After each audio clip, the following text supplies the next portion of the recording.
Hello everyone, कैसे हो आप सब। आशा है कि आप सब बहुत अच्छे, हैप्पी एंड हेल्दी होंगे। तो welcome to my third vlog. आज के व्लॉग में मैं आपको बताऊंगी कि मेरी पीरियड साइकिल भी नॉर्मल थी, रिपोर्ट सारी नॉर्मल थी, फिर भी मुझे कंसीव करने में प्रॉब्लम क्यों आई। कहीं सेम प्रॉब्लम आप लोगों के साथ भी तो नहीं है। आप लोग की भी पीरियड साइकिल नॉर्मल है, सारी रिपोर्ट्स नॉर्मल आ रही है, फिर भी आप लोगों को भी कंसीव नहीं हो पा रहा। तो चलो जुड़ते हैं मेरे साथ, स्टार्ट करते हैं आज के व्लॉग की।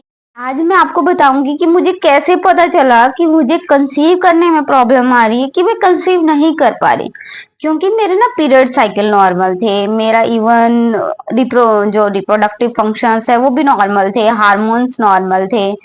तो जैसे मैंने बताया था आपको पहली वीडियो में, अगर आपने मेरा सेकेंड व्लॉग नहीं देखा तो इससे पहले आप first vlog and second vlog देखना। तो जैसे मैंने सेकेंड व्लॉग में बताया कि मैंने मेजर जो गलती की थी वो थी गैप लेना। कि मेरी मैरिज मैंने बताया तो 2020 के अंदर हुई थी, तो 2021 तक मैंने क्या किया, ट्राई ही नहीं किया, बेबी प्लानिंग ही नहीं की थी। तो 2021 में जब मैंने आई थिंक जुलाई में बेबी प्लानिंग स्टार्ट की थी, और दिसंबर तक मैंने ट्राई किया। तो जो ये 6 मंथ थे, इस मंथ के अंदर मेरे को क्या प्रॉब्लम आई कि मैंने देखा मेरे को कंसीव ही नहीं हो पा रहा। इवन मैं ये सोच रही थी कि मैं तो मेडिकल स्टूडेंट हूँ, मैं तो एक असिस्टेंट प्रोफेसर हूँ, फार्मेकोलॉजी से, फार्मेसी से हूँ, मुझे इतनी नॉलेज है तो मैं तो बहुत जल्दी कंसीव कर जाऊंगी। मुझे लग रहा था कि विद इन मंथ मेरे को पता है ओवुलेशन डे क्या है, कब ओवुलेशन होना है, कब मेरे पीरियड साइकिल में मेरे को ट्रैक करना है, तो मैं बहुत जल्दी कंसीव कर पाऊंगी। बट जब मेरा ये टाइम चल रहा था प्लानिंग वाला, मैं देखती अभी फर्स्ट मंथ मैंने ट्राई किया, मैंने देखा कि फिर से मेरे को तो नॉर्मल 28 डे साइकिल पे ही मेरे पीरियड्स आ गए। फिर मेरे को लगा कि यार फर्स्ट मंथ है, अभी अभी तो ट्राई करना ही स्टार्ट किया है हमने, शायद से मे भी मैंने कुछ गर्म चीज खा ली होगी, तो नेक्स्ट मंथ फिर ट्राई करते हैं। फिर मैंने नेक्स्ट मंथ ट्राई किया, नेक्स्ट मंथ में भी मेरे साथ सेम इशू आया, फिर से वही प्रॉब्लम भाई, फिर मेरे को पीरियड्स आ जाते थे। फिर ना थर्ड मंथ आया, थर्ड मंथ पे ट्राई कर रहे हैं, सेम इश्यू फिर से आ गया भाई। फिर फोर्थ मंथ आया, फोर्थ मंथ में भी सेम इश्यू जाए। उसके बाद ना मुझे लगने लग गया भाई मेरे अंदर तो कोई प्रॉब्लम है, कंसीव हो क्यों नहीं रहा, क्योंकि मैं सेम मतलब ओवुलेशन डेज पे प्लानिंग कर रही हूँ, ट्राई सही ढंग से कर रहे हैं, कोई हार्मोन इम्बैलेंस नहीं है, कोई प्रॉब्लम नहीं है ओवुलेशन में। तो मुझे प्रॉब्लम आ क्यों रही है, क्या दिक्कत हो रही है कि मुझे कंसीव नहीं हो रहा। मतलब उस टाइम कहीं ना कहीं उस टाइम ही मेरी स्टार्टिंग फेज थी स्ट्रेस में जाने की, तब से ही मैंने स्ट्रेस लेना स्टार्ट कर दिया था। तो उस बाद ना मैंने सोचा कि चलो मैं ना ओव्यूलेशन किट मंगवा लेती हूँ, हो सकता है मे बी मेरा जो ओव्यूलेशन टाइम है वो, मतलब मेरे को पता है वैसे तो ओव्यूलेशन टाइम की ये 14 डेज का होता है, वैसे हम मतलब 10 डे से 18 डे तक ओव्यूलेशन टाइम मानते थे। बट फिर भी मेरे को अपनी श्योरिटी के लिए मैंने बोला कि चलो मैं ना फ्लिपकार्ट से या फिर अमेजोन से ओव्यूलेशन किट ऑर्डर कर लेती हूँ।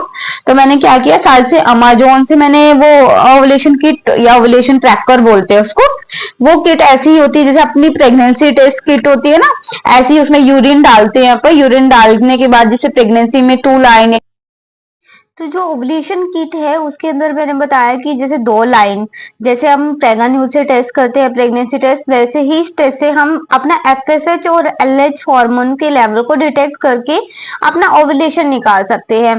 तो मतलब ये 8 डे से मैं स्टार्ट करती थी, उसके बाद 10 डे पे इसको चेक करती थी, 12th पे, 14 पे, 16 पे एंड 18 पे। मेरी पीरियड साइकिल के जब इवन डेज होते थे तो मैं तब अपना ओवुलेशन ट्रैक करती थी।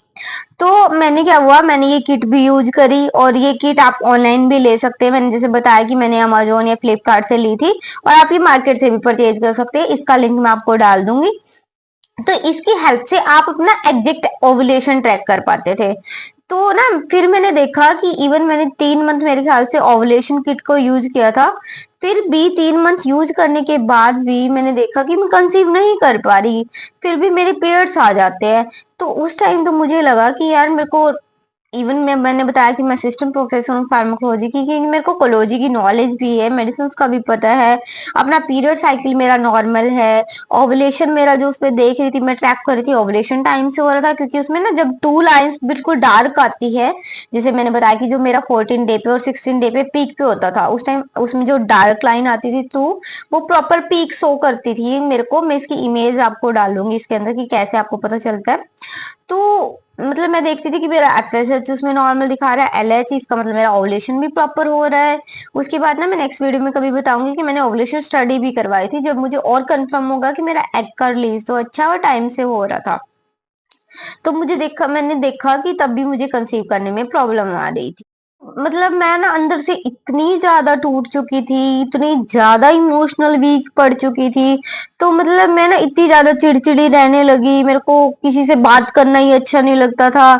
बहुत ज्यादा अलग, मतलब एक टाइप से होता है ना कि आप सोशियो अलग हो गए हो, डिप्रेसिव हो गए हो, कि मतलब कोई कुछ बोल रहा है तो आपको फर्क ही नहीं पड़ रहा, आप हमेशा खाने को दौड़ रहे हो, उनको चिड़चिड़े हो गए हो। तो मेरे साथ ना ये सब फेजेस उस टाइम हो रहे थे, क्योंकि मेरे कंट्रोल में नहीं था, मैं स्ट्रेस में इतनी थी। मुझे लग रहा था कि जब भी पीरियड्स आते मेरी हर बार उम्मीद टूट जाती थी, मुझे लग रहा था कि भाई नहीं, नहीं होगा, अभी भी नहीं होगा। जैसे मैंने बताया था एक बार ना, मेरे घर पे ना हवन था, तो हवन में ना पंडित जी आए हुए थे। तो उन पंडित जी ने ना मेरे को, जैसे गोद भराई करते हैं तो उन्होंने वो भी की थी। तो उन्होंने ना कहीं ना, जैसे मैंने बोला कि मैं स्ट्रेस में थी, तो मैंने पूछ लिया कि मेरे को बेबी कंसीव करने में प्रॉब्लम आ रही है, तो आप कुछ बताएं। तो जैसे होता है ना, जब आप स्ट्रेस में होते हो तो आप ना एस्ट्रोलॉजर या पता नहीं कहाँ कहाँ मंदिर, जिसको नहीं भी मानते आप वहां भी जाते हो। तो वही मेरी कंडीशन थी, मेरे को लगा भाई मेरे को इनसे पूछ लेना चाहिए, कंसल्ट करना चाहिए। तो ना फिर उन्होंने मतलब कहीं और वहम में डाल दिया मेरे को। उन्होंने बोला कि आपकी कुंडली में तो पितर दोष है और आप तो कंसीव ही नहीं कर पाओगे, आपकी कुंडली में तो माँ बनने का ना सौभाग्य ही नहीं है, मतलब आप माँ कभी बन ही नहीं सकते। और आपकी पति की कुंडली में पिता बनने के योग है। भाई मतलब वैसे तो अनलॉजिकल बातें थी भाई, जब पति पिता बन सकता है तो मैं माँ कैसे नहीं बन सकती।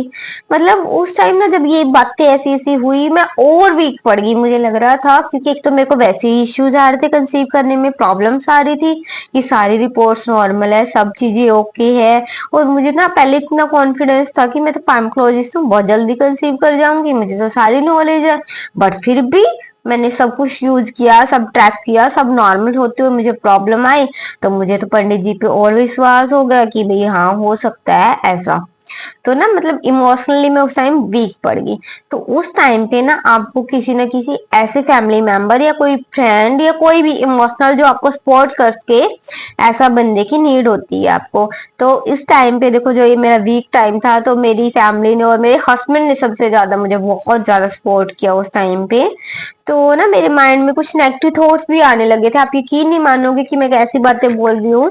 तो मतलब मुझे ना ऐसा लगने लग गया था, कहीं मैं सच्ची में माँ नहीं बन पाऊंगी, कहीं मुझे मेरे हस्बैंड छोड़ तो नहीं देंगे, मेरे सास ससुर क्या सोचेंगे, मेरे मम्मी पापा क्या सोचेंगे, अगर बेबी नहीं होगा कैसा होएगा हमारी लाइफ में। मतलब पता नहीं क्या नेगेटिव थॉट्स ऐसे जो होती है ना, वैसे होने स्टार्ट हो गए थे मेरे साथ।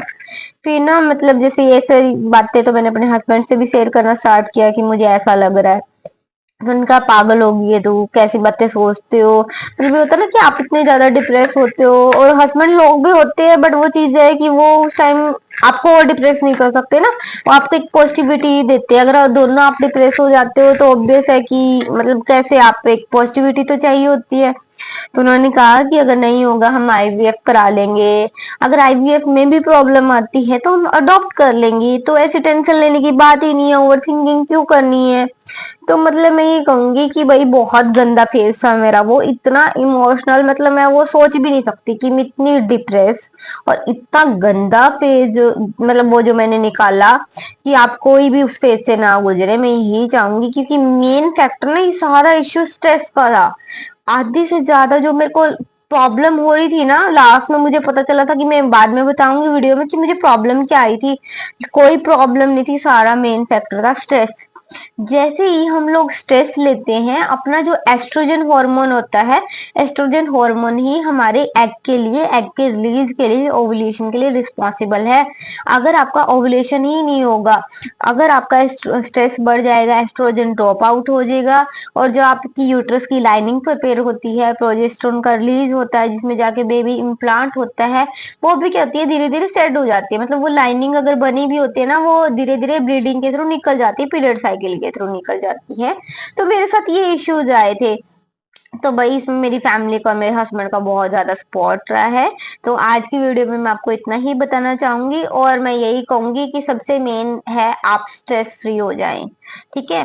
तो मतलब मैं यही कहना चाहूंगी, मैंने बोला कि आज की वीडियो में इतना ही बताऊंगी। यही फाइनली मैं यही कहना चाहूंगी कि स्ट्रेस फ्री होके आप, जैसे मैंने नेचुरली कंसीव किया, आप भी नेचुरली कंसीव कर जाएंगे। कोई भी प्रॉब्लम हो, बेशक आपको कोई भी डिसीज हो, डिसऑर्डर्स हो, मुझे भी पता नहीं कितनी डिसीज लगी थी स्ट्रेस की वजह से, क्योंकि मुझे स्ट्रेस लेना स्टार्ट कर दिया जिसकी वजह से मुझे और कॉम्प्लिकेशंस आ गए थे। तो मैं लास्ट में यही कहूंगी, आप कोई भी टेंशन मत लेना, लोगों की मत सुनना। उस टाइम हमें सोसाइटी प्रेशर भी होता है, क्योंकि हम सुनते हैं कि उसको बेबी हो गया, उसको बेबी हो गया, हमारे साथ वालों को बेबी हो जाता है। कई बार तो जिनकी हमसे बाद में मैरिज हुई होती है वो हमसे पहले मतलब बच्चे कंसीव कर जाते हैं, उनके बच्चे 1 1 साल के हो जाते हैं और हम तब तक कंसीव भी नहीं कर पाते हैं। तो ये सारे फैक्टर होते हैं जिसकी वजह से हमें स्ट्रेस होती है। हालांकि मेरे साथ भी था, बट मतलब ये लगता है कि यार जब भगवान ने देना आपको देना है, जो चीज आपके हिस्से में है वो देर सवेर आपको मिलेगी जरूर। एक पॉजिटिविटी के साथ आपको रहना पड़ेगा। मतलब मैं यही कहूंगी, देखो मैंने वो फेज निकाला है, वो फेज बहुत गंदा था। मैं नहीं चाहती कोई भी बहने, कोई भी लेडीज वो फेज से गुजरे, क्योंकि एक माँ बनने का जो सुख है, चाहे बच्चा आपको कितना ही परेशान क्यों ना करे, बट माँ बनने का जो सुख है वो हम महसूस कर सकते हैं। ये कुदरत ने हमें एक मतलब अद्भुत तोहफा बोलेंगे हम दिया है, कि हम माँ बन के, माँ की जो ममता है हमारे अंदर आ जाती है कभी। तो टेंशन मत लीजिए, बिल्कुल चिल करिए। अगर मतलब मेरे साथ जुड़े रहो, और मेरी वीडियो नेक्स्ट वीडियो में और अपनी स्टोरी शेयर करूंगी कि मेरे को क्या क्या डिसीज हुई थी और मैंने फिर भी कैसे कंसीव किया, फाइनली मैंने क्या क्या करा, वो सब और व्लॉग्स में बताऊंगी। तो अगर आपको मेरी वीडियोस पे कंटेंट पसंद आ रही है तो प्लीज मेरे चैनल को सब्सक्राइब करें, बेल आइकन्स को प्रेस कर लें, ताकि आने वाली वीडियोस का आपके पास नोटिफिकेशन आ जाए। और मेरा एक और चैनल है फार्माडोज के नाम से, जिसपे मैं फार्मेसी के लेक्चर्स देती हूँ। अगर आप चाहो तो वहां पे जाके भी मेरी वीडियोस को सर्च कर सकते हैं। Thank you for your love and support. अभी मुझे आपकी ना सपोर्ट की बहुत ज्यादा जरूरत है, क्योंकि आप लोग अगर वीडियोस को देखेंगे, मेरे को मतलब मोटिवेट करेंगे, तभी मैं फर्दर वीडियोस शेयर कर पाऊंगी। Thank you for your love.